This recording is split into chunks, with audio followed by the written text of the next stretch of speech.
नागपुर जिले की रामटेक तहसील अंतर्गत आने वाले रामटेक थाना अंतर्गत एक भोंदू बाबा के चक्कर में सर्पदंश से पीड़ित 41 वर्षीय महिला की दर्दनाक मौत हो गई, जिसको लेकर रामटेक थाने में भोंदू बाबा के खिलाफ शिकायत दर्ज कराई गई है। प्राप्त जानकारी के अनुसार खंडाला गांव निवासी मृतक कल्पना बोंद्रे 9 सितंबर को शाम 3 से 4 बजे के बीच अपने खेत में काम कर रही थी।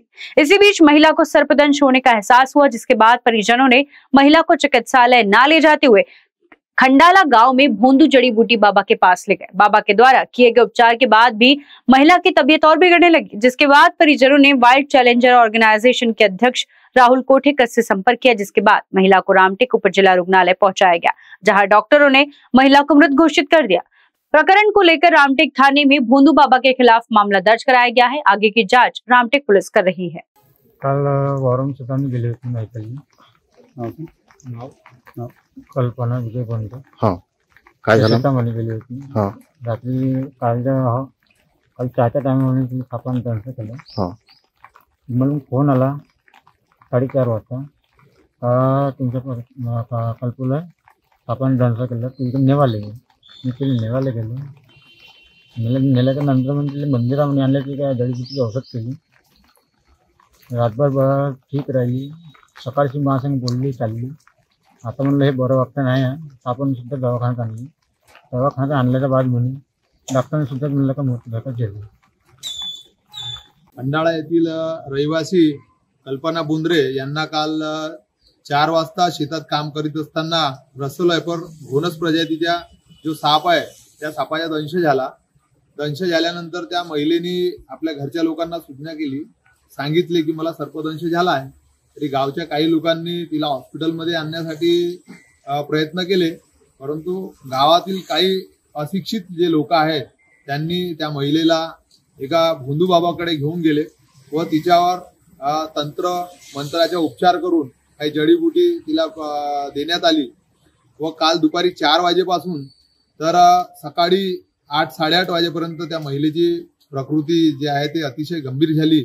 त्या भोंदू बाबाने सांगितले की तिला कोणत्याही हॉस्पिटलमध्ये नेण्याची गरज नाही, ती आपोआप सुधरून जाईल, दुरुस्त होऊन जाईल व सापाच्या विषाच्या तिच्या शरीरावर कोणताही असर होणार नाही। आणि त्या उलट झाले। 8 वाजतापर्यंत त्या महिलेची प्रकृती अतिशय गंभीर झाली। त्यानंतर त्यांनी रामटेक रुग्णालयाकडे कूच केली। रुग्णालयात येत असताना महिलेचा मृत्यू झाला।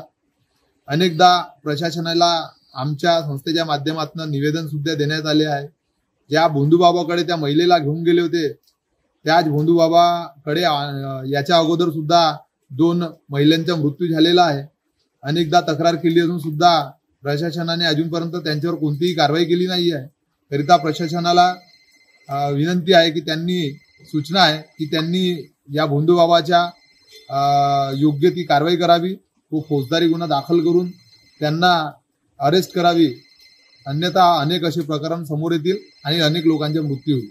नमस्कार, माझं नाव नितीश अरविंद भांडवकर, मी वाईल्ड लाईफ वेलफेअर सोसायटीचा सेक्रेटरी आहे।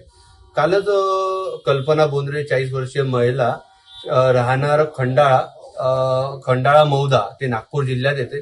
तिला 4 ते 5च्या दरम्यान सर्पदंश झाला। मात्र सर्पदंश झाल्यानंतर तिला दवाखान्यात नेण्याऐवजी तिच्या लोकांनी तिच्याच गावातल्या एका जडीबुटीवाल्याकडे नेलं। त्यांनी तिला जडीबुटी लावला, पायाला लेप लावून दिला आणि घरी जाण्यास सांगितलं। मात्र आज सकाळी जास्त तब्येत बिघडल्याने त्यांनी वाईल्ड चॅलेंजर ऑर्गनायझेशन रामटेकचे जे अध्यक्ष राहुल कोठेकर यांच्याशी संपर्क साधला आणि त्यांना घटना सांगितली। मात्र तोपर्यंत उशीर होऊन झाला होता। त्यांनी लगेच सांगितलं की तुम्ही हिला जवळच्या दवाखान्यात घेऊन जा। मात्र रामटेकला नेल्यावर तिला मृत घोषित करण्यात आलं। तर वारंवार आम्ही प्रशासनाला हे सांगत असतो की सर्पदंश झाल्यावर गावोगावी आपल्याला याच्याबद्दल प्रचार करणं फार गरजेचं आहे, कारण की बहुतेक आज आमची संस्था ही स्नेक बाईटला काम करते। आमच्याकडे 100 जास्त रुग्ण या वर्षी 2024ला आलेले आहे। भरपूर रुग्ण याच्यानं वाचले आहे। मात्र भरपूर रुग्ण आम्ही असे बघितले नागपूर जिल्ह्याच्या आजूबाजूला त्यांना सर्पदंश झाल्यावर ते भोंदू बाबाकडे जातात, जडीबुटी करतात, यांचा जीव चाललो आहे, त्याकडे कुठेही प्रशासनाचं लक्ष नाही। या पहिले सुद्धा आम्ही रामटेक जवळ एक कट्टा गाव होते, तिथे जडीबुटी असा प्रकार चालायचा। तो प्रकार आम्ही उघडकीस आणला होता आणि कलेक्टर साहेबांना निवेदन देखील केलं होतं की अशा घटना वारंवार आपल्या इथे घडत आहे। मात्र यात कुठे ना कुठे प्रशासन लक्ष देत नाही आणि भरपूर लोक इथे सर्पदंशाने मृत्युमुखी पडत आहे। मात्र ना इथे ना फॉरेस्ट डिपार्टमेंट लक्ष देत आहे, ना कुठे प्रशासन लक्ष देत आहे। याच माध्यमातून एक तुम्हाला सांगायचं मला की कुठे ना कुठे सरपंच झाल्यावर आपल्याला लोकांमध्ये जनजागृती करणं फार आवश्यक आहे. कारण की जितके जास्त आपल्याला एक गुगलचा आकडा दाखवतात की 60 ते 65 हजार लोक सरपंचांनी दरवर्षी मरतात. मात्र जे लोक असे काल ही बाई जी मरण पावली तिच्यासारखे असे असंख्य रुग्ण आहेत जे हॉस्पिटलमध्ये जात नाही, जडीबुटीचा उपचार घेतात. आता पण मेडिकलला आपल्याकडे जवळपास 2 ते 3 रुग्ण आता पण आमच्या संस्थेमार्फत आम्ही ऍडमिट केलेले आहे. त्याच्यातले 2-3 जे रुग्ण आहेत ते जडीबुटी घेऊन आलेले आहेत. तर असे भरपूर प्रकार जडीबुटीचा चालतात आणि याच्यामध्ये लोकांचा जीव चाललाय की कुठे ना कुठे प्रशासनाला याच्याकडे लक्ष द्यावं लागेल. तेव्हाच आपण सर्पदंशाला पूर्णपणे मिटवू शकू आणि सर्पदंश झाल्यावर जे रुग्ण मरतात याच्यावर कुठे ना कुठे आळा बसू शकू. या माध्यमातून तुम्हाला इतकंच मला सांगायचं आहे. धन्यवाद. कारा न्यूज के लिए रामटेक से अजय मेहरकुले की रिपोर्ट। अब अपनी मुस्कुराहट को और खूबसूरत बनाएं सिर्फ डॉक्टर पाटल्स क्लिनिक के साथ, जहां महज 50 रुपए में होगी आपकी दांतों की जांच। डॉक्टर पाटल्स क्लिनिक जो देता है मुफ्त और किफायती दामों में अन्य स्वास्थ्य सेवाएं भी। तो देर किस बात की, अभी विजिट करें doctor Patal's general and dental clinic, Shahanshah चौक, आशीर्वाद नगर, बड़ा ताजबाग के पीछे, नागपुर।